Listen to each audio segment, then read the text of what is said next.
اعوذ باللہ السمیع العلی العظیم من الشیطان اللعین الرجیم بسم اللہ الرحمن الرحیم الحمدللہ رب العالمین الصلاۃ والسلام علی سیدنا و نبینا و شفیعنا و طبیب قلوبنا و مولانا مقتدانا بالقاسم محمد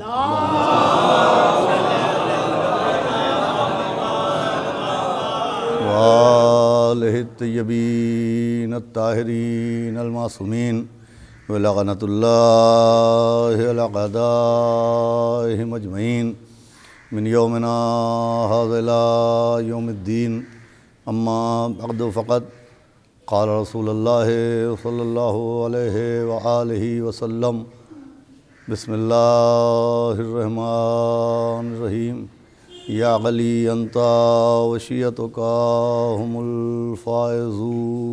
ایک صلوات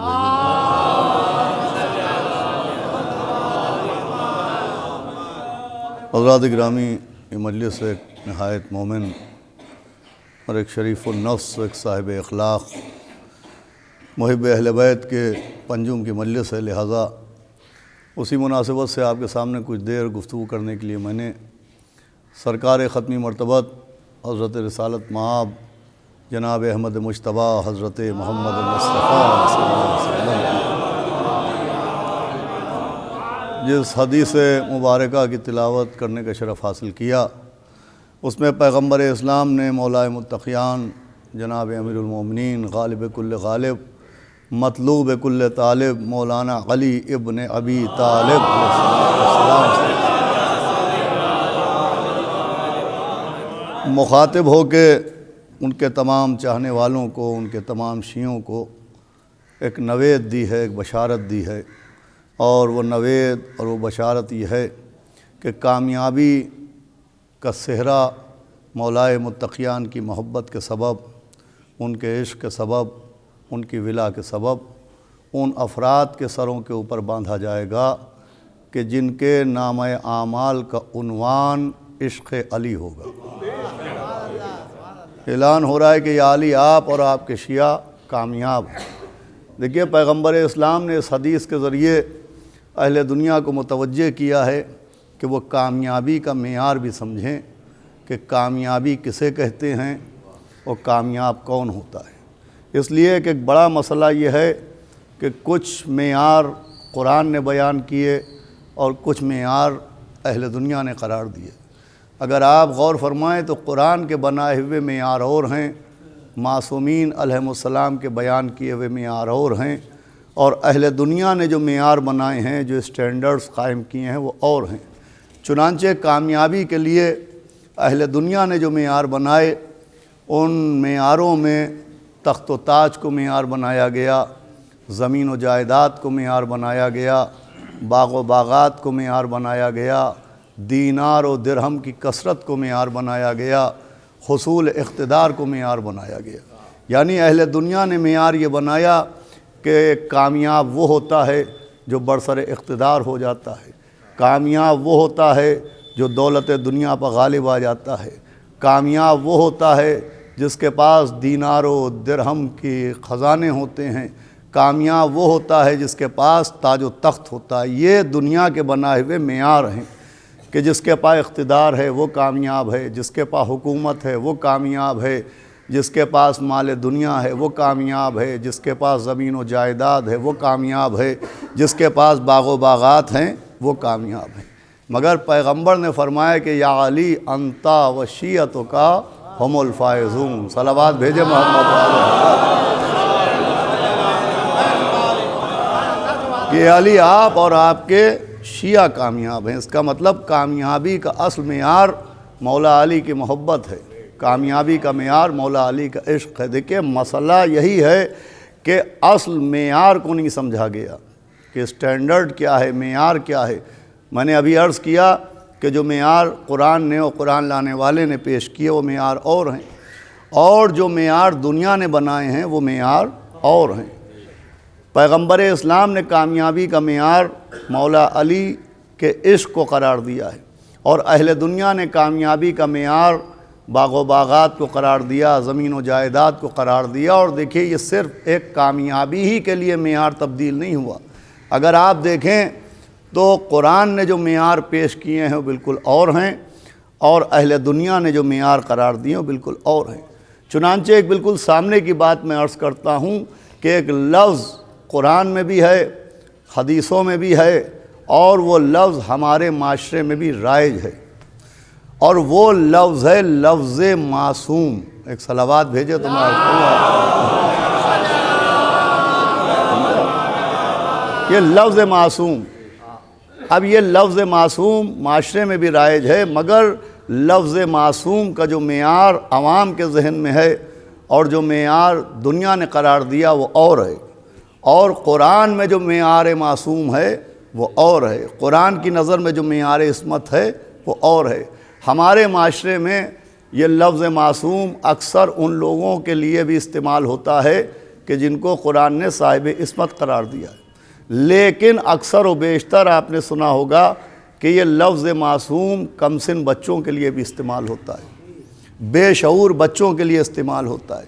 وہ بچے جو سن بلوغ کو نہیں پہنچتے، وہ بچے جو بے شعور ہوتے ہیں، ان کے لیے بھی یہ لفظ معصوم استعمال ہوتا ہے، بچوں کو بھی معصوم کہا جاتا ہے۔ تو یہ جو معاشرے میں کم سن بچوں کو معصوم کہا جاتا ہے تو یہ کس بنیاد پر کہا جاتا ہے؟ صلوات بھیجے تو میں عرض کروں بھئی، یہ جو معاشرے میں بچے معصوم کہلاتے ہیں یہ کس بنیاد پر کہلاتے ہیں، کس معیار کے تحت کہلاتے ہیں؟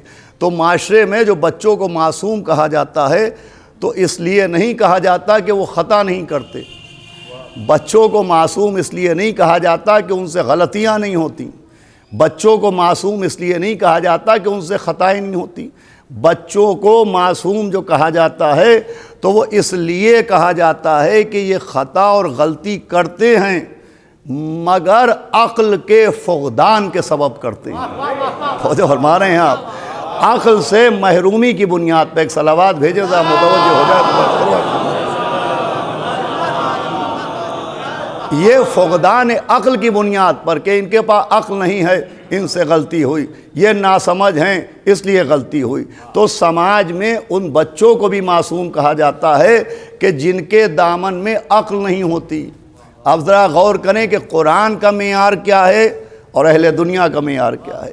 اہل دنیا اس کو معصوم کہتے ہیں کہ جس کے دامن میں عقل نہ ہو، اور قرآن اس کو معصوم کہتا ہے جس کے جوار میں رشت نہ ہو۔ صلوات بھیجے محمد و آل محمد۔ بھئی توجہ فرمائیں، اہل دنیا اس کو معصوم کہتے ہیں جس کے دامن میں عقل نہیں ہے، اور قرآن اس کو معصوم کہہ رہا ہے کہ انکم الرسا، کہ جس کے قریب قریب سے بھی رزق کا گزر نہیں ہوتا۔ اہل دنیا اس کو معصوم کہتے ہیں کہ جو نا سمجھی میں خطا کرتا ہے، قرآن اس کو معصوم کہتا ہے کہ جو تصور خطا ہی نہیں کرتا ہے۔ صلوات بھیجے محمد و آل محمد پر۔ ذرا توجہ فرمائیے گا تو بات کو آسان کر دوں گا۔ اہل دنیا اس کو معصوم کہتے ہیں جس کے پاس عقل نہیں ہوتی، قرآن اسے معصوم کہتا ہے جس کے پاس رزق نہیں ہوتا ہے۔ اہل دنیا جو بچوں کو معصوم کہتے ہیں تو اس وجہ سے نہیں کہتے کہ ان کے قریب نجاست نہیں آتی ہے۔ بھائی بچوں کو معصوم اس لیے نہیں کہا جاتا ہے کہ یہ نجاست سے دور ہوتے ہیں، یہ سب کو معلوم ہے کہ نجاست سے یہ دور نہیں ہوتے۔ یہی سبب ہے کہ اگر ہمارا بچہ مصلی پر بیٹھ جاتا ہے تو فوراً اسے مصلی سے ہٹا دیا جاتا ہے۔ یہ کون ہے؟ سماج والا معصوم ہے۔ بھائی یہ جملہ سنے ہو، گفتگو کو تمام کرو، گفتگو کو اپنی منزل تک پہنچانا چاہ رہا ہوں۔ بھائی جس کو مصلی سے ہٹا دیا جائے وہ سماج والا معصوم ہوتا ہے، اور جسے سجدے کے عالم میں پشت پر بٹھا لیا جائے۔ ایک صلوات بھیجے محمد و آل محمد۔ ایک صلوات پڑھے محمد و آل محمد۔ آئیے تشریف لے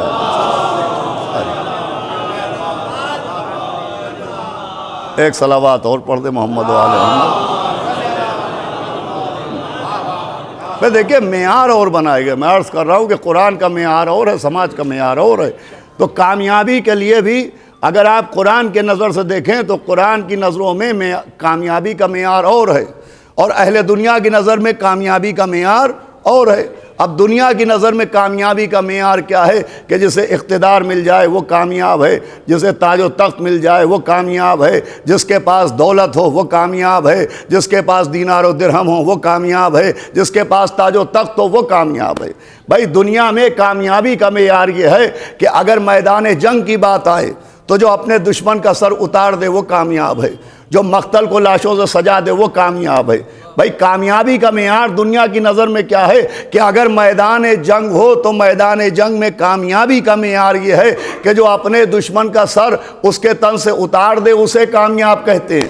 لیکن اب آپ قرآن کی نظر سے کامیابی کا معیار دیکھیے. بھائی جس کو ہم اپنی زبان میں کامیابی کہتے ہیں اسی کو عربی زبان میں فتح کہتے ہیں. توجہ سنیے گا، آپ گفتگو کا آغاز کر رہا ہوں. جس کو ہم اپنی زبان میں کامیابی کہتے ہیں اسی کو عربی زبان میں فتح کہتے ہیں. کامیاب کو فاتح کہتے ہیں اور کامیابی کو فتح کہتے ہیں. اور قرآن میں 114 سورے ہیں اور ایک سورہ ہے جس کا نام ہے سورہ فتح. صلوات بھیجے محمد و آل محمد. توجہ فرمائیے گا، قرآن میں ایک سورہ ہے جس سورے کا نام ہے سورہ فتح. سورہ فتح کا مطلب کامیابی والا سورہ. جیسے سورہ بقرہ گائے والا سورہ، سورہ نور نور والا سورہ، سورہ مائدہ دسترخوان والا سورہ، سورہ آل عمران اولاد عمران والا سورہ. ویسے ہی پوری توجہ رکھیے گا، ایک سورہ ہے سورہ فتح، کامیابی والا سورہ. اب اس سورہ فتح کی پہلی آیت ہے بسم اللہ الرحمن الرحیم، انا فتح لکا فتح مبینہ، کہ نبی ہم نے آپ کو کامیابی عطا کی اور کھلی ہوئی کامیابی عطا کی. ہم نے آپ کو فتح عطا کی اور کھلی ہوئی فتح عطا کی. یہ ہے قرآن، اور یہ ہے قرآن کا سورہ فتح کہ اعلان ہو رہا ہے نبی ہم نے آپ کو کامیابی عطا کی اور کھلی ہوئی کامیابی، فتح عطا کی. پوری توجہ فرمائیے گا، اور کھلی ہوئی فتح. اب علماء کرام خطباء کرام بیٹھے، میں بہت اعتبار و اعتماد کے ساتھ آپ سے پوچھنا چاہتا ہوں کہ مجھے بتائیے یہ جو قرآن کا سورہ فتح ہے، کامیابی والا سورہ، مجھے بتائیے یہ کس جنگ کے بعد نازل ہوا؟ یہ سورہ فتح کس جنگ کے بعد نازل ہوا؟ جنگ بدر کے بعد نازل ہوا یا جنگ احد کے بعد نازل ہوا؟ جنگ خیبر کے بعد نازل ہوا یا جنگ خندق کے بعد نازل ہوا؟ بھائی یہ سورہ فتح، یہ کامیابی کی مبارکباد کس جنگ کے بعد نبی کو دی جا رہی ہے؟ تو علماء کہتے ہیں کہ یہ سورہ فتح کسی جنگ کے بعد نازل نہیں ہوا ہے، صلح حدیبیہ کے بعد نازل ہوا ہے. صلوات بھیجے محمد و آل محمد. سنیے گا عزیزان گرامی، یہ سورہ فتح کسی جنگ کے بعد نازل نہیں ہوا، یہ صلح حدیبیہ کے بعد نازل ہوا، جب نبی و مشرکین کے بیچ میں ایک صلح ہوئی جس صلح کا نام تاریخ نے صلح حدیبیہ لکھا ہے.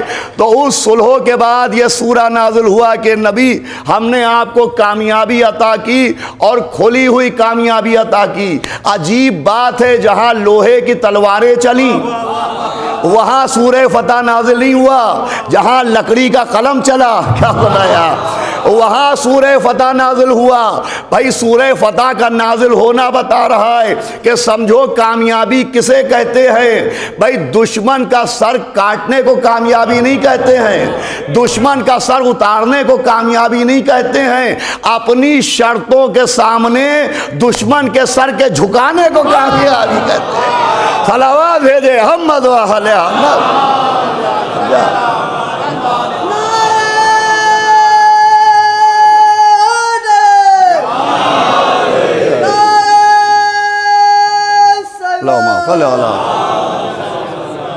اب آپ متوجہ ہوں گے، بھئی قرآن کی نظر میں سورہ فتح کسی جنگ کے بعد نازل نہیں ہوا ہے. سورہ فتح صلح حدیبیہ کے بعد نازل ہوا کہ مشرکوں کو اپنی شرطیں ماننے کا حکم دیا گیا، انہوں نے نبی کی شرطوں کے سامنے سر تسلیم کو خم کیا. اب جو بات اس میں قابل توجہ ہے وہ یہ ہے کہ صلحوں کے بعد جہاں لکڑی کا قلم چلا وہاں سورہ فتح نازل ہوا. عزیزوں قابل توجہ بات یہ ہے، بس یہی بات سمجھانے کے لیے آپ کے ذہن کو متوجہ کر رہا ہوں کہ آیت ایک ہے لیکن لفظ فتح 2 بار آیا ہے۔ انا فتن لکا فتم مبینہ ایک آیت ہے مگر لفظ فتح 2 بار آیا کہ نبی ہم نے آپ کو کامیابی دی اور کھلی ہوئی کامیابی، ہم نے آپ کو فتح عطا کی اور کھلی ہوئی فتح۔ میں عرض کروں گا پالنے والے، ایک آیت میں 2 بار لفظ فتح کیوں آیا؟ آواز آئے گی تاریخ کا آئینہ دیکھو، اس لیے کہ تاریخ میں صرف ایک صلح نہیں ہے۔ کیا بنایا؟ پوری توجہ فرمائیے گا، تاریخ میں ایک صلح نہیں ہے، تاریخ میں صلح بھی 2 ہیں، ایک جو نانا اور مشرکوں کے بیچ میں ہے، ایک جو نواسے اور منافقوں کے بیچ میں ہے۔ توجہ ہمارے یہاں ایک صلح نانا اور مشرکوں کے بیچ میں ہے، ایک صلح نواسے اور منافقوں کے بیچ میں ہے۔ یہ ایک آیت میں 2 بار لفظ فتح اس لیے آیا کہ صلح بھی 2 بار ہوئی ہے۔ بھائی سمجھایا جا رہا ہے جو نانا اور نواسے کے بیچ میں ہے اس کو بھی صلح نہ سمجھنا، فتح سمجھنا، اور جو نواسے اور منافق کے بیچ میں ہے اس کو بھی صلح نہ سمجھنا، فتح سمجھنا۔ صلوات بھیجے محمد و آل محمد۔ ایک صلوات اور پڑھے محمد و آل محمد۔ سنیے آزادی کی رات، بھائی جو صلح حدیبیہ ہے وہ بھی فتح ہے، اور جو صلح امام حسن مجتبی علیہ السلام ہے وہ بھی فتح ہے۔ ایک آیت میں 2 بار لفظ فتح رکھا گیا، وہ بھی فتح، یہ بھی فتح ہے۔ وہاں نانا اور مشرکوں کے بیچ میں فتح ہوئی، نانا نے اپنی شرطیں منوائیں، یہاں نواسے نے اپنی شرطیں منوائیں، اب وہاں بھی ایک مشکوک کو شک ہوا نبوت کے اوپر، اور یہاں بھی شک ہوا امامت کے اوپر۔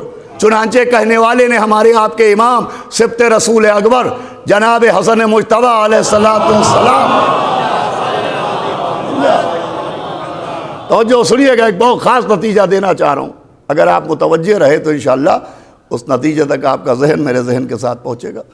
آنے والے نے مولا حسن علیہ السلام سے کہا کہ آپ تو امام ہیں، آپ نے منافق سے معاویہ سے صلح کیوں کر لی؟ اللہ اس کے عذاب میں اضافہ فرمائے۔ تو مولا حسن مسکرائے، کہا کیا کہتے ہو؟ کہا میں کہتا ہوں کہ آپ نے اس سے صلح کیوں کی؟ کہا اس سے پہلے تم نے کیا کہا؟ کہا میں نے کہا آپ تو امام ہیں۔ تو کہا جب تو مجھے امام کہہ رہا ہے تو چاہے میں صلح کروں چاہے جنگ کروں۔ بھائی اعتراف امامت کا طریقہ سمجھانے کہ جب امام کو امام مان لینا تو تسلیم کرنا، تنقید نہ کرنا۔ صلوات بھیجے محمد و آل محمد۔ سنیے اذان گرامی، آنے والے نے کہا آپ تو امام ہیں، آپ نے صلح کیوں کر لی؟ تو فرمایا تم نے قرآن کا قصہ پڑھا ہے؟ کہ حضرت کون سا قصہ؟ کہ وہ خضر و موسیٰ کا قصہ۔ سنیے گا اذان گرامی، پوری توجہ سنیے گا، کہ وہ خضر و موسیٰ کا واقعہ کہاں حضرت پڑھا ہے؟ کہ کیا قصہ ہے؟ کہ قصہ یہ ہے کہ جناب خضر اور موسیٰ سفر کر رہے ہیں، اور خضر نے موسیٰ سے سفر کی شرطیں رکھیں کہ دیکھو میرے عمل پر اعتراض نہ کرنا، اور جناب خضر و موسیٰ ایک بستی سے گزرے، ایسی بستی کہ جہاں کے رہنے والوں نے جناب خضر و موسیٰ کی شان میں گستاخیاں کی، رات میں قیام کی اجازت نہ دی۔ جب صبح کا سورج اگا اور خضر و موسیٰ چلے تو جناب خضر نے گستاخوں کی بستی میں ایک ٹوٹی ہوئی دیوار کی تعمیر فرما دی۔ جیسے ہی حضرت خضر نے اس ٹوٹی ہوئی دیوار کی مرمت کی، ویسے ہی موسیٰ نے کہا کہ حضرت انہوں نے ہمارے ساتھ یہ کیا اور آپ ٹوٹی ہوئی دیوار کی مرمت کر رہے ہیں۔ فرمایا موسیٰ ہم نے کہا تھا کہ تم ہمارے عمل پر لبوں کو نہ ہلانا، اعتراض نہ کرنا۔ کہ حضرت اب خاموش رہوں گا۔ پھر آگے بڑھے، ایک دریا میں کشتیاں تھیں، ایک صحیح سالم کشتی کو جناب خضر نے ناقص کیا، کشتی میں چھید کیا۔ پھر موسیٰ نے اعتراض کیا کہ آپ نے اس کشتی کو ناقص بنا دیا۔ کہ موسیٰ ہم نے کہا تھا کہ تم ہمارے عمل پر اعتراض نہ کرنا۔ تیسری منزل آئی، ایک کمسن بچے کو دیکھا اور حضرت خضر نے اس بچے کو قتل کر دیا۔ پھر موسیٰ بول اٹھے، خضر نے کہا تمہاری منزل الگ ہے، ہماری منزل الگ ہے، تمہارا راستہ الگ ہے، ہمارا راستہ الگ ہے۔ اور یہ کہنے کے بعد جناب خضر نے کہا سنو موسیٰ، اب میرے اعمال کا سبب بھی سن لو۔ وہ جو میں نے ٹوٹی ہوئی دیوار تعمیر کی تو وہ اس لیے کی کہ اس دیوار میں کچھ یتیموں کا خزانہ چھپا ہے۔ اگر وہ دیوار تعمیر نہ کی جاتی تو یتیموں کا خزانہ ظاہر ہو جاتا اور غاصبین ان یتیموں کو ان کے حق سے محروم کر دیتے۔ میں نے دیوار کی تعمیر کر کے یتیموں کے مال کا تحفظ کیا ہے۔ کہا تم جو یہ پوچھ رہے ہو کہ ہم نے اس ٹوٹی ہوئی کشتی کو ناقص کیوں بنایا، تو کل ایک ظالم بادشاہ آئے گا، سب کی کشتیاں لوٹ کے لے جائے گا۔ وہ کشتی غریب ملاح کی ہے، ہم نے اسے ناقص اس لیے کر دیا کہ ناقص سمجھ کہ وہ ظالم بادشاہ اس کشتی کو چھوڑ جائے اور وہی کشتی درست ہونے کے بعد اس ملاح کی روزی روٹی کا ذریعہ بن جائے۔ میں نے جو اس بچے کو قتل کیا تو مجھے علم ہے کہ یہ بچہ بڑا ہو کے اپنے والدین کے لیے اذیت کا سبب بنے گا۔ میں نے اس بچے کو قتل کر کے اللہ سے اس کے بدلے میں ایک نیک و صالح بیٹے کی دعا کی ہے۔ سنیے گا حضرات کرام، ایک منزل تک پہنچانا ہے آپ کو، توجہ رکھیے گا۔ یہ واقعہ سنانے کے بعد مولا حسن نے کہا یہ بتاؤ کہ معاذ اللہ جناب خضر کا عمل غلط تھا یا موسیٰ کا اعتراض نامناسب تھا؟ تو سننے والے نے کہا حضرت موسیٰ کا اعتراض نامناسب تھا، خضر کا عمل غلط نہیں تھا۔ کہا انہوں نے اعتراض کیوں کیا؟ کہا اس لیے کہ انہوں نے خضر کا عمل دیکھا، عمل کے پیچھے کا سبب نہیں دیکھا۔ پوری گفتگو کو توجہ فرمائیے گا۔ کہ انہوں نے خضر کا عمل دیکھا، عمل کے پیچھے کا سبب نہیں دیکھا۔ مولا حسن مسکرائے کہ تم نے بھی میری صلح دیکھی ہے، صلح کے پیچھے کا سبب نہیں دیکھا۔ صلوات بھیجے محمد والا۔ سنیے گا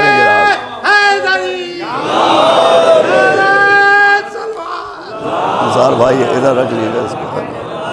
سنیے عزیزان گرامی، بہت متوجہ ہو گئے، آپ کو خاص منزل تک پہنچانا ہے۔ مولا حسن نے فرمایا تم نے بھی ہماری صلح دیکھی، صلح کے پیچھے کا سبب نہیں دیکھا۔ فرمایا کہ یہ جملہ سنیے گا غور سے، اسی کے اوپر آپ کو نتیجہ دینا ہے۔ فرمایا اگر ہم صلح نہ کرتے تو روح زمین پر ہمارا کوئی شیعہ زندہ نہ رہ جاتا۔ بہار الانوار میں علامہ مجلسی نے لکھا ہے، اور مینوان میں جملہ عرض کر رہا ہوں جو عربی میں ترجمہ کیا گیا اردو میں عربی سے، کہ اگر ہم صلح نہ کرتے تو روح زمین پر ہمارا کوئی شیعہ زندہ نہ رہتا۔ اس کا مطلب امام حسن نے صلح اپنے لیے نہیں کی ہے، اپنوں کے لیے کی ہے۔ بھائی پوری توجہ رکھیے گا، مولا حسن نے صلح اپنے لیے نہیں کی ہے، اپنوں کے لیے کی ہے، تحفظ شیعت کے لیے کی ہے، شیعوں کو بچانے کے لیے کی ہے۔ تو مولا حسن نے صلح کر کے شیعوں کو بچایا۔ اب ذرا تاریخ دیکھ کے آپ ان شیعوں کے نام بتائیں کہ جن کو مولا حسن نے صلح کے ذریعے محفوظ کیا۔ بھائی تاریخ کیا کہتی ہے؟ شہر کوفہ میں کون شیعہ تھے؟ تاریخ کیا کہتی ہے کہ دور امام حسن مجتبیٰ میں کون شیعہ تھے؟ مولا حسن نے کن شیعوں کو بچایا؟ تو تاریخ کہتی حبیب ابن مظاہر شیعہ تھے، مولا حسن نے ان کو بچایا۔ بریر شیعہ تھے، امام حسن نے ان کو بچایا۔ عابس شاکری شیعہ تھے، امام حسن نے ان کو بچایا۔ شوذب عابسی شیعہ تھے، امام حسن نے ان کو بچایا۔ ابو سیداوی شیعہ تھے، امام حسن نے ان کو بچایا۔ ابو شاہ کندی شیعہ تھے، امام حسن نے ان کو بچایا۔ اب غور سے تاریخ کے آئینے میں دیکھیے کہ مولا حسن نے صلح کے ہاتھوں سے جن جن شیعوں کو بچایا ہے وہی میدان کربلا میں نظر آ رہے ہیں۔ توجہ فرما رہے ہیں آپ؟ پوری توجہ سنیے گا۔ حبیب ابن مظاہر کربلا میں موجود، ابو سمامہ کربلا میں موجود، عابس شاکری کربلا میں موجود، شوذب عابسی کربلا میں موجود۔ بھائی یہ جملہ آپ کے حوالے ہے۔ بھائی وہ جو کربلا میں مولا حسین کے ساتھ شیعہ نظر آ رہے تھے وہ امام حسین کے بنائے ہوئے شیعہ نہیں تھے، حسن کے بچائے ہوئے تھے۔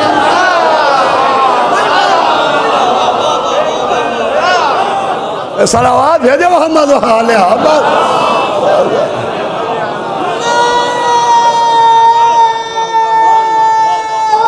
اور کیا آپ نے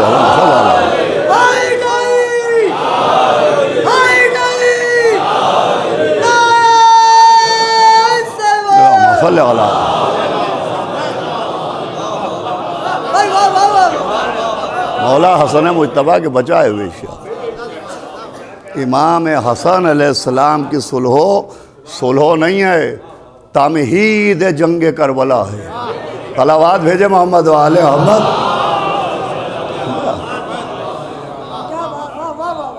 امام حسن نے سلو کے ذریعے جن شیعوں کو بچایا، کربلا کے لیے بچایا تھا۔ عزیزو، اسے کامیابی کہتے ہیں۔ قرآن کی نظر سے دیکھیے، اِنَّا فَتَحْنَا لَكَ فَتْحًا مُبِينًا، کہ نبی ہم نے آپ کو کامیابی عطا کی اور کھلی ہوئی کامیابی عطا کی۔ یہ سورہ پورے کا پورا سورہ کسی جنگ کے بعد نازل نہیں ہوا ہے، صلح حدیبیہ کے بعد نازل ہوا ہے۔ دنیا نے جو کامیابی کے معیار بنائے وہ اور ہے، اور قرآن لانے والے نے جو کامیابی کا معیار بنایا ہے وہ اور ہے۔ بھئی معیار ہی اور ہیں۔ دنیا والوں کی کامیابی یہ ہے کہ حکومت مل جائے، دولت مل جائے، مال و منان مل جائے، دینار و درہم مل جائے، زمین و جائیداد مل جائے، یہ کامیابی ہے۔ نبی نے کامیابی کا معیار بیان کیا، یا علی انت و شیعتک ہم الفائزون، یہ علی آپ اور آپ کے شیعہ کامیاب ہیں۔ اس کا مطلب یہ کہ گھر میں دولت ہونا کامیابی نہیں ہے، سینے میں مولا علی کی محبت ہونا کامیابی ہے۔ صلوات پڑھے محمد و آل محمد۔ یہ کامیابی ہے۔ بھئی کتنی دولت چھوڑ کے گئے، کتنی جائیداد چھوڑ کے گئے، کتنی زمین چھوڑ کے گئے، کتنی پراپرٹی چھوڑ کے گئے، یہ کامیابی نہیں ہے۔ اولاد کے دل میں عشق علی چھوڑ کے گئے کہ نہیں گئے؟ نسلوں کے لیے خزانے عشق علی چھوڑ کے گئے کہ نہیں گئے؟ یہ کامیابی ہے۔ سال ثواب کی مجلس ہے، لہذا اس رخ سے گفتگو کرنا پڑتی ہے کہ کامیابی یہ ہے کہ مولا کائنات کا دامن ہاتھ میں رہے، ان کی شیعت پہ باقی رہیں، ان کی ولا پہ باقی رہیں، ان کی عشق پہ باقی رہیں، ان کی ولایت پہ باقی رہیں، اس کا نام کامیابی ہے۔ اس لیے کہ سب سے سخت منزل جو زندگی میں آتی ہے وہ اس وقت آتی ہے جب روح جسم سے نکل رہی ہوتی ہے، اسے عالم نزا کہتے ہیں۔ دیکھیں حجت الاسلام مولانا مصطفیٰ علی خان صاحب تشریف فرمائے، ہمارے برادر آفتاب خطابت مولانا میثم زیدی صاحب قبلہ تشریف فرمائے، ہمارے عسکری میاں پڑھے لکھے افراد بیٹھے ہوئے ہیں۔ عالم نزا کسے کہتے ہیں؟ عالم نزا صاحب فلاں عالم نزا میں ہمارے بچے سنتے ہیں، یہ عالم نزا کہتے کسے ہیں؟ قرآن میں ایک سورہ ہے، سورہ نازیات۔ یہ نازیات کس کو کہا جاتا ہے؟ یہ نازیات فرشتوں کو کہا جاتا ہے، مگر ہر فرشتے کو نہیں کہا جاتا ہے۔ نازیات کا مطلب ہوتا ہے کھینچنے والے فرشتے، اور نزا کھینچنے کو کہتے ہیں۔ اب کس شے کو کھینچنے کا نام نزا ہے؟ تو آپ نے تیر کمان دیکھا ہے، کمان سے تیر کو روانہ کرنے کے لیے ایک ڈوری ہوتی ہے کمان میں، اور تیر کا پچھلا حصہ اس کمان کی ڈوری میں پھنسا کے اسے کھینچا جاتا ہے، جس سے تیر دور تک جاتا ہے۔ تو عربی زبان میں کمان کی ڈوری کو کھینچنے کا نام نزا ہے۔ یہ جو عالم نزا کہلاتا ہے، یہ اس لیے کہلاتا ہے کہ جسم سے انسان کی روح کھینچی جاتی ہے، اور جتنی تکلیف اس وقت ہوتی ہے نہیں ہوتی کسی مرض میں۔ بھئی بہت سے امراض ہیں، آج میڈیکل سائنس نے بڑی ترقی کی ہے، اور نہ جانے کتنی پین کلرز موجود ہیں، نہ جانے کتنے امراض ہیں جس میں درد ہوتا ہے، لیکن پین کلرز ہیں، 5 منٹ میں 10 منٹ میں بہت زیادہ تکلیف ہے وہ زائل ہو جائے گی، درد ہے وہ مٹ جائے گا۔ لیکن وہ درد جو روح نکلنے میں ہوتا ہے، اس درد کو دور کرنے کی کوئی دوا نہیں بنی ہے۔ کوئی ایسی پین کلر آپ کو نہ ملے گی۔ آپ کسی بھی ڈاکٹر کے پاس جائیے کہ صاحب ہمارے والد بیمار ہیں، وہ عالم نزا میں ہیں، ہم چاہتے ہیں ایک ایسی دوا دے دیجئے کہ روح نکلے ہو تکلیف نہ ہو۔ وہ پین کلر نہیں بنی جو روح نکلنے کی تکلیف کو مٹا دے۔ وہ پین کلر صرف ایک ہے، عشق جناب امیر، آمد جناب امیر۔ صلوات بھیجے محمد و اہل محمد۔ فرمایا ہم آئیں گے، ہم، اللہ اکبر، جب جناب امیر آ جائیں، مولا غدیر آ جائیں، قطب الاقطاب آ جائے، حبیب الاحباب آ جائے، ساقی کوثر آ جائیں، فاتح خیبر آ جائے، تب یہاں کہاں خوف ہے کہ موت نہ آئے؟ یہاں تو عشق ہو جاتا ہے موت سے بھی کہ آئے، موت آئے، تاکہ اسی بہانے جناب امیر المومنین کی زیارت ہو جائے۔ میں گھبرانا نہیں، ہم آئیں گے۔ یہ کامیابی ہے کہ جناب امیر سرہانے آ گئے۔ قبر کی منزل کا گھبرانا نہیں، ہم آئیں گے، بس آخری منزل ہے۔ پریشان نہ ہونا، ہم آئیں گے۔ حالانکہ بہت سخت منزل ہے قبر کی. میں بہت جگہ پڑھ چکا ہوں اعجاز ماموں کہ ناصری صاحب نے فرمایا تھا کہ ناصری قبر پر عبرت کے لیے لکھوا دو، طول کھینچا ہے یہاں تک شب تنہائی نے. وہ تنہائی ہوتی ہے قبر کی، وہ سناٹا، وہ وحشت کہ کلیجے کا ٹکڑا کہنے والے بھی وہاں پر کام نہیں آتے. ناصری قبر پر عبرت کے لیے لکھوا دو، طول کھینچا ہے یہاں تک شب تنہائی نے. لیکن مولا علی کا عشق وہ دولت ہے کہ یہاں بھی وہی منزل ہے. بھئی یہ قبر کے باہر کی بات ہے کہ طول کھینچا ہے یہاں تک شب تنہائی نے، لیکن اگر مولا علی کی محبت لے کے انسان دنیا سے گیا تو اب قبر کی منزل وہ ہے کہ احمد صاحب مرحوم نے فرمایا کہ ڈر تھا مجھ کو قبر میں جب تک نہ آئے تھے علی. ارے بڑا مشہور سلام ہے کہ آئے اصغر حرملا کی جستجو کرتے ہوئے اور پلٹے شاہدی کو سرخرو کرتے ہوئے. ہم تو سنتے ہیں تیمم سے پڑھی شہن نماز، وہ بتائے جس نے دیکھا وضو کرتے ہوئے. ڈر تھا مجھ کو قبر میں جب تک نہ آئے تھے علی، اب فرشتے ڈر رہے ہیں گفتگو کرتے ہوئے. اب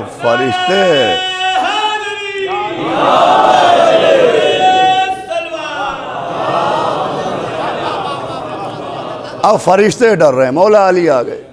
اب ایک طبقہ ہے جو کہتا ہے صاحب یہ پڑھ کے لوگوں کو خوش کر دیا جاتا ہے کہ مولا علی آئیں گے اور واقعات نہیں بیان کیے جاتے اور روایتیں نہیں سنائی جاتی. کیا نہیں بیان کیا جاتا، کیا نہیں سنایا جاتا؟ کذاب روایتوں میں یہ بھی تو ہے کہ قبر میں سانپ آئیں گے، روایتوں میں یہ بھی تو ہے کہ قبر میں بچھو آئے گا. آپ یہ نہیں بتاتے کہ قبر میں سانپ آئیں گے اور بچھو آئیں گے، تو کیوں بتائیں؟ کہ صاحب وہ بھی تو امام نے کہا ہے. تو دیکھیے امام کا قول سمجھنا ہر ایک کے بس کی بات نہیں ہے، اس لیے کہ ایک تو معصوم کا قول ہے، دوسرے اردو میں نہیں عربی میں ہے. جو میر انیس کی اردو نہ سمجھے وہ جناب امیر کی عربی سمجھیں گے. صلوات بھیجے محمد والے احمد. میں سناتا ہوں 2-3 شعر، سمجھائیے مجھے.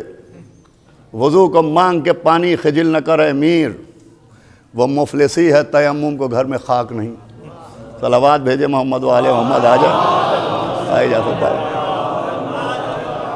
ایک صلوات اور پڑھ دے محمد والے محمد. دیکھیے آخری منزل ہے 5-6 منٹ، اس کے بعد مصائب ہیں. وضو کو مانگ کے پانی خجل نہ کرے میر، وہ مفلسی ہے تیمم کو گھر میں خاک نہیں. غالب کہہ کے چلے گئے کہ نقش فریادی ہے کس کی؟ شوخی تحریر کا. کاغذی ہے پیرہن ہر پے کرے تصویر کا.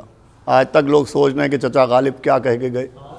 جو حامیان غالب ہوں کہتے ہیں کیا بلند شعر کہہ دیا، اور جو منکرین غالب ہوں کہتے ہیں صاحب شعر کہا مفہوم ڈالنا بھول گئے. اور کچھ وہ ہیں کہ حامی بھی نہ تھے، منکر غالب بھی نہیں تھے، ہم اہل تذبذب کسی جانب بھی نہیں تھے. صلوات بھیجے محمد والے احمد. یوں پکارے ہیں مجھے کوچے جانا والے، ادھر آبے ابے او چاک گرے باں والے. بتائیے میر تقی میر نے کیا کہا ہے؟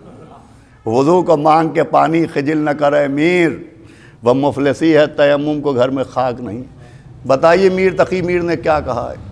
ارے میر تقی میر کی غزلیں سمجھ میں آتی نہیں، جناب امیر کا قول سمجھیے گا. غالب کے اشعار سمجھ میں آتے نہیں، غالب کل غالب کا کلام سمجھیے گا. کذاب امام نے کہا ہے چلیے میں بھی سناتا ہوں امام کا قول. نہج البلاغہ میں مولا علی نے فرمایا کہ دیکھو عورت کی بات نہ ماننا، اس لیے کہ اگر صحیح بات مانو گے تو یہ غلط بات بھی منوائے گی. اب صرف اتنا پڑھ لیا کہ عورت کی بات نہ ماننا، یہ نہیں دیکھا کہ کس عورت کی بات نہ ماننا. عورت جیسی عورت یا مردوں جیسی عورت، مکان والی عورت یا میدان والی عورت. تو اتنا سا پڑھ لیا کہ عورت کی بات نہ ماننا. حیدری اللہم صلی علی محمد، کہ عورت کی بات نہ ماننا. وہ ہمارے ایک دوست تھے، وہ اپنی والدہ کے بہت اطاعت گزار تھے. تو میں نے ان کو سنایا کہ نہج البلاغہ میں ہے یہ قول کہ عورت کی بات نہ ماننا. تو انہوں نے کہا نہج البلاغہ میں نے کہا جی ہاں ہے. علماء بیٹھے ان کے سامنے میں عرض کر رہا ہوں. وہ گھر گئے، ان کی ماں نے کہا بیٹا دوا ختم ہو گئی ہے، یہ دوا لے آنا.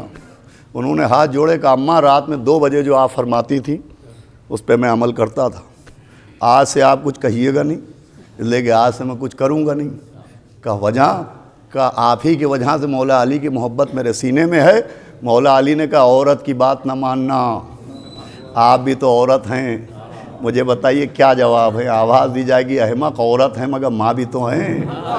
گفتگو تمام ہو رہی ہے تو جیسے عورت اگر ماں بن جائے، ولادت والی ماں، کیا سن رہے ہیں؟ عورت اگر ماں بن جائے تو معنی بدل جاتا ہے۔ مرنے والا محب علی ہو تو قبر کے قانون بدل جاتے ہیں۔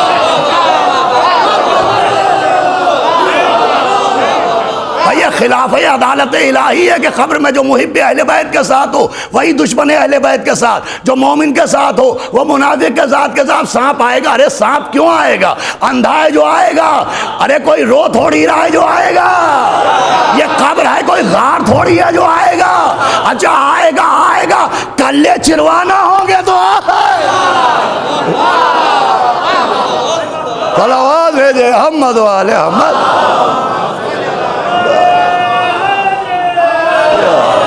فرمایا ہم آئیں گے، اللہم صلی اللہ بس والے فرمایا ہم آئیں گے، ہم یقین رکھیے مولا علی کا وعدہ ہے، ہم آئیں گے۔ یہ ہے کامیابی کہ انسان ان کی ولایت، ان کے عشق، ان کی ولا سے وابستہ جائے تو وہ آتے ہیں۔ اب یہ علماء بیٹھے ہیں، دیکھیے اس موضوع کو چھیڑوں تو بہت دیر ہو جائے گی، صرف 1-2 جملوں میں اس بات کو آئیے مولانا ثقلین صاحب گفتگو تمام کر دوں کہ صاحب ایک طرف تو حدیثوں میں ہے کہ فشار ہوتا ہے اور قبر میں عذاب ہوتا ہے، وہ آپ لوگ اتنا آسان کر دیتے ہیں۔ ایک طرف یہ ہے کہ صاحب من مات علی حب آل محمد ماتا طائبہ، من مات علی حب آل محمد ماتا مغفورہ، من مات علی حب آل محمد ماتا شہیدہ۔ اور ایک طرف ہے کہ صاحب قبر میں عذاب ہے، فشار ہے، وحشت قبر کی نماز پڑھیے، قبر کے عذاب کے لیے پناہ مانگیے۔ یہ کیا معاملہ ہے؟ تو یہ معاملہ یہ ہے کہ ہمارے آپ کے 10ویں امام علی النقی علیہ السلام کے پاس ایک شخص آیا، اور وہ جو نقشہ ایام ہوتا ہے، تاریخوں کا نقشہ جو کیلنڈرز میں بھی ہے کہ یہ تاریخ نیک ہے یہ بد ہے، اس دن سفر کرنا چاہیے، اس دن نہیں کرنا چاہیے، اس دن مکان کی تعمیر ہونا چاہیے، اس دن نہیں ہونا چاہیے، وہ نقشہ لے کے آیا اور کہا حضرت یہ آپ کے جد امام جعفر صادق علیہ السلام سے منسوب ہے، آپ فرمائیں کہ یہ نقشہ درست ہے، واقعی آپ کے جد نے تعلیم کیا اس کو؟ تو امام نے کہا ہاں بے شک یہ ہمارے جد سے منسوب ہی نہیں ہے، یہ انہی کا تعلیم کرتا ہے۔ تو اس نے کہا چلیے تصدیق ہو گئی، دل کو اطمینان ہو گیا۔ اب ایک بات یہ بتا دیں کہ ایک طرف اس نقشے میں یہ ہے کہ اس تاریخ میں سفر کو جاؤ گے تو ہلاک ہو جاؤ گے، اور اس تاریخ میں مکان بناؤ گے تو راس نہیں آئے گا، اور اس تاریخ میں سفر کرو گے تو نیک و مبارک ہوگا۔ ایک طرف آپ کے جد کے نقشے کی تاریخیں یہ کہہ رہی ہیں کہ اس تاریخ میں گھر سے باہر نہ نکلنا، اور کبھی کبھی ضرورت یہ کہتی ہے کہ گھر کے اندر نہ رکنا، ضرورت کہہ رہی ہے کہ گھر میں رکنا نہیں، اور آپ کے جد کا بتایا ہوا نقشہ کہہ رہا ہے گھر سے نکلنا نہیں۔ ایسے موقع پر کیا کیا جائے؟ ضرورت کہہ رہی ہے کہ سفر کرنا ہے، نقشہ کہہ رہا ہے نہیں آج 3 تاریخ ہے آج نہ جانا، آج 13 تاریخ ہے آج سفر نہ کرنا، آج 21 تاریخ ہے یہ سبب ہلاکت بنے گا گھر سے نہ نکلنا۔ تو ایک طرف نقشہ یہ کہہ رہا ہے آپ کے جد کا، اور ضرورت کہہ رہی ہے کہ گھر میں رکنا نہیں۔ سنیے گا عزیزوں، گفتگو تمام ہے۔ دیکھیے جب آپ ہمارے جیسے گناہگار ذاکروں کے جملوں پر خاموش نہیں رہتے تو اپنے مولا کی حدیث پر کیوں چھپ رہے ہیں؟ یہ امام معصوم کی حدیث کا ترجمہ ہے۔ 10ویں امام نے فرمایا کہ کیا کہتے ہو؟ کہ حضرت میں کہتا ہوں جب ایسا موقع آ جائے تو کیا کرنا چاہیے؟ امام نے فرمایا ایسے موقع پر ہماری محبت پر بھروسہ کرنا چاہیے۔ ہمارے یہاں کیا سن رہے ہیں آپ؟ کہ ایسے موقع پر ہماری محبت پر بھروسہ کرنا چاہیے۔ امام نے فرمایا اگر ایسی تاریخ میں ہماری محبت پر بھروسہ کر کے گھر سے نکل جاؤ گے اور آگ کے دریا میں بھی اتر جاؤ گے تو پار ہو جاؤ گے۔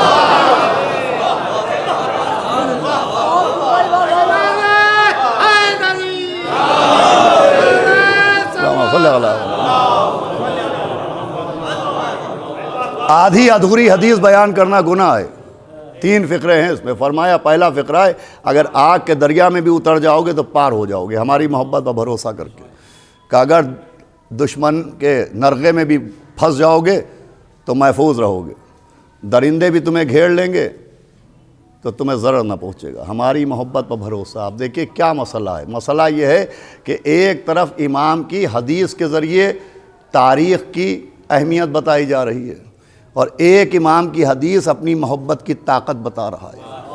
کیا سن رہے ہیں آپ بھائی؟ ایک طرف امام نے یہ سمجھایا کہ تاریخوں میں کتنا اثر ہوتا ہے، ایک امام نے بتایا کہ ہاں اثر ہوتا ہے، مگر یہ بھی سمجھو ہماری محبت میں کتنا اثر ہوتا ہے.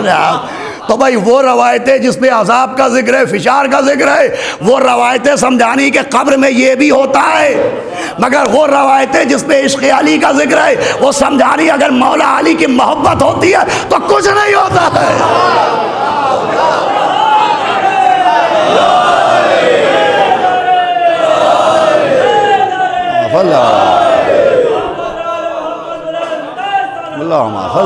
کچھ نہیں ہوتا.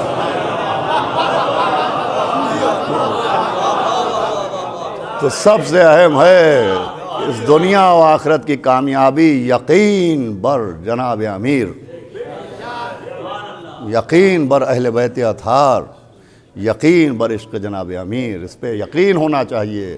اللہ درجات بلند کرے جناب مرغوب حسن صاحب کے، ان کے بیٹوں، ان کے تمام رشتہ داروں، برادران نسبتی کو، ان کے برادران کو توفیق صبر عطا کرے. دیکھیں نہایت شریف، ملنسار اور صاحب اخلاق شخصیت تھے.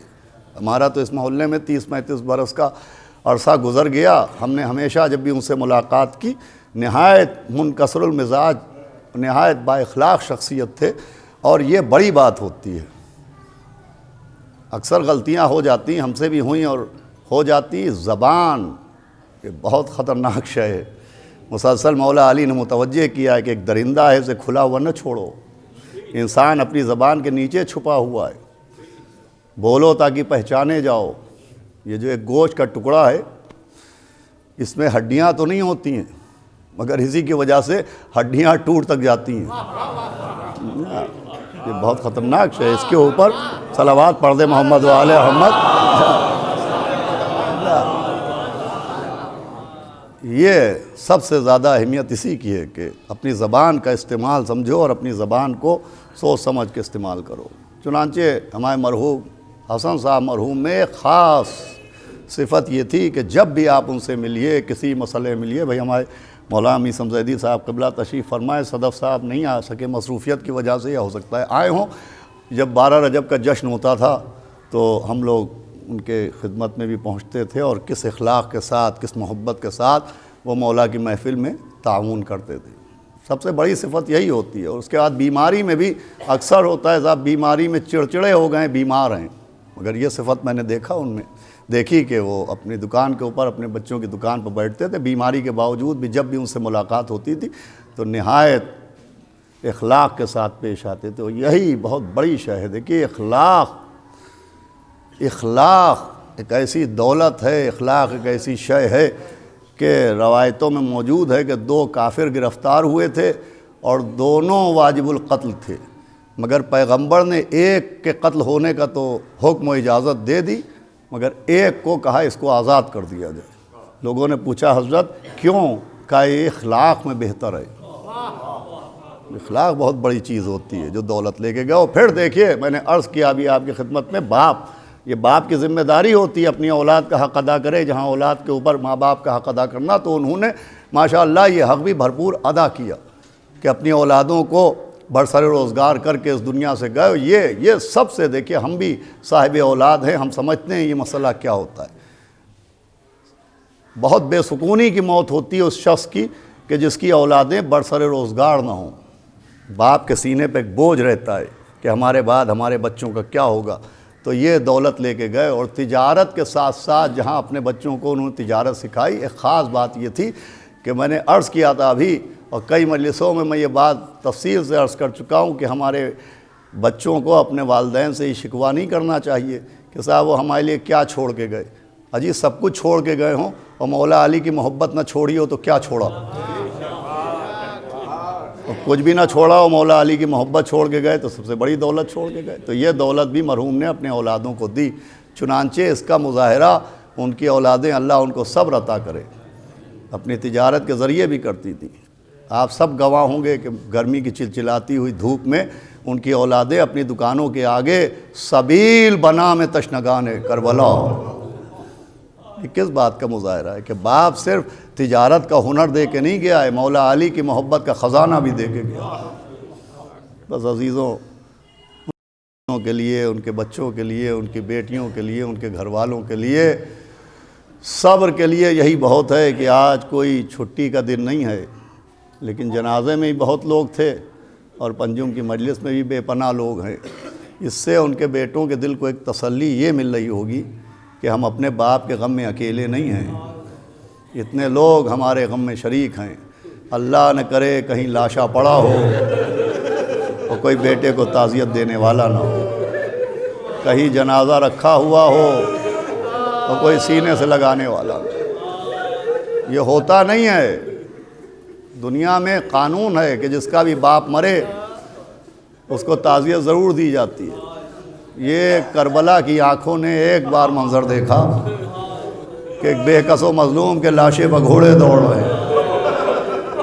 مجمع تو بیٹے کی طرف بہت آ رہا ہے، لیکن وہ مجمع تعزیت کے لیے نہیں آ رہا ہے. کوئی ہاتھوں میں ہتھکڑیاں پہنانے کے لیے، کوئی پاؤں میں بیڑیاں ڈالنے کے لیے، کوئی گلے میں طوق پہنانے کے لیے. ہر بیٹے کو تعزیت دی جاتی ہے.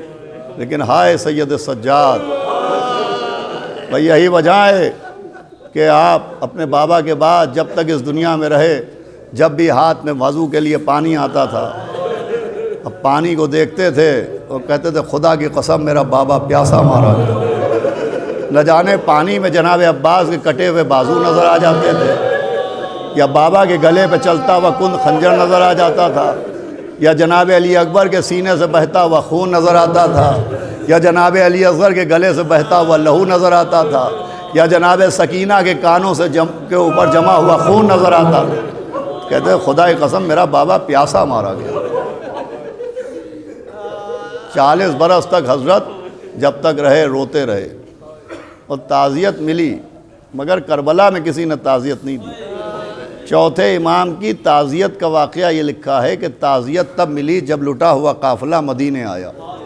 اب جو روایت ہے وہ عنوان میں پیش کر رہا ہوں. وہ روایت یہ ہے کہ چوتھے امام نے بشیر ابن جزلم کے گلے میں شال عزا ڈالی اور کہا جاؤ، تمہارا باپ شاعر تھا، تم بھی کچھ شعر کہہ لیتے ہو. تو کہا حضرت آپ حکم دیں. تو کہا اشعار پڑھ کے بتاؤ کہ کربلا میں سیدہ کا گھر اجاڑ گیا. جاؤ بتاؤ کہ ہمارے چچا عباس کے بازو کاٹ ڈالے گئے، شبیہ پیغمبر کا سینہ چھید دیا گیا. ارے جا کے بتاؤ کہ جس کے لیے عید کے دن جنت سے کپڑے آئے تھے، بعد شہادت اس کا لباس لوٹ لیا گیا. 2 منٹ مجلس تمام. بشیر ابن جزلم اعلان کر رہے تھے اور مولا علی کے فرزند جناب محمد حنفیہ، جنہیں علالت کے سبب امام حسین اپنے ساتھ کربلا میں نہیں لے گئے تھے، وہ اپنے بیت الشرف میں تھے. جناب محمد حنفیہ چوتھے امام مدینے میں داخل نہیں ہوئے تھے. مدینے کے باہر آپ نے ایک سیاہ رنگ کا خیمہ نصب کیا تھا، اس کے سامنے مسند تعزیت بچھی ہوئی تھی. حضرت اس پر جلوہ افروز تھے. خیمے کے چاروں طرف سیاہ رنگ کے علم لگے ہوئے تھے. جب جناب محمد حنفیہ اپنے بیت الشرف میں تھے اور کسی نے آ کے بتایا کہ قافلہ حسینی آ گیا، تو جناب محمد حنفیہ علیل تھے، بستر پر بیٹھے، کوہنیاں ٹکائیں، اپنے غلام سے کہا دیکھو پردہ ہٹاؤ اور جلدی سے دروازے اور میرے بستر کے درمیان کوئی قالین بچھاؤ. مجھے یقین ہے سب سے پہلے میرا بھائی مجھ سے ملنے کے لیے آئے گا، میری عیادت کے لیے میرا حسین سب سے پہلے مجھ سے ملنے کے لیے آئے گا. لیکن تھوڑی دیر گزری اور جب مولا حسین نہ آئے تو جناب محمد حنفیہ نے کہا لاؤ عصا لاؤ، میں خود اپنے بھائی سے ملنے کے لیے جاتا ہوں. یہ کہہ کے عصا لے کے نکلے. روایت میں جملہ ہے کہ جیسے ہی سیاہ رنگ کے پرچم نظر آئے، محمد حنفیہ نے دل پر ہاتھ رکھا کہ میں سمجھ گیا کہ میرا شہزادہ کیوں نہیں آ رہا. ماشاء اللہ، آواز بلند ہے، کب سمجھ گیا. اور خود جناب محمد حنفیہ عصا کا سہارا لیتے ہوئے پہنچے. چوتھے امام مسند تعزیت پر. اب دیکھیں یہ پہلی تعزیت ہے. یہ کبھی نہیں ہوتا، کسی بیٹے کو اتنی دیر میں کبھی تعزیت نہیں دی جاتی۔ چوتھے امام کی خدمت میں یہ مدینے میں پہلی تعزیت ہے جو جناب محمد حنفیہ پیش کرنے والے ہیں۔ آگے بڑھے اور بھتیجے کے گلے میں باہیں ڈال دی، آواز سید سجاد تمہیں تمہارے بابا کا پرسہ دے رہا ہوں۔ آواز دی چچا جان پرسہ دیجئے لیکن میرے گلے سے اپنے ہاتھ ہٹا لیجئے۔ کہا سید سجاد یہ تعزیت کا طریقہ ہے۔ کہا چچا جان مگر باہوں کو میرے گلے سے ہٹائیے۔ اب جب محمد حنفیہ نے اپنے ہاتھ ہٹائے، چوتھے امام نے گلے سے رومال کو الگ کیا، اب جو دیکھا تو چوتھے امام کے گلے کے اوپر سرخ رنگ کے نشانات نظر آئے۔ کہا سید سجاد یہ نشان کیسے ہیں؟ کہا رے چچا کیا پوچھتے ہیں، میرے بابا کے گلے میں خنجر چلایا گیا، میرے گلے میں لوہے کا داؤ ڈالا گیا، کوفے سے شام، کربلا سے کوفے، کوفے سے شام، دیار بدیار برایا گیا۔ فیعلم الذین ظلموا ای منقلبی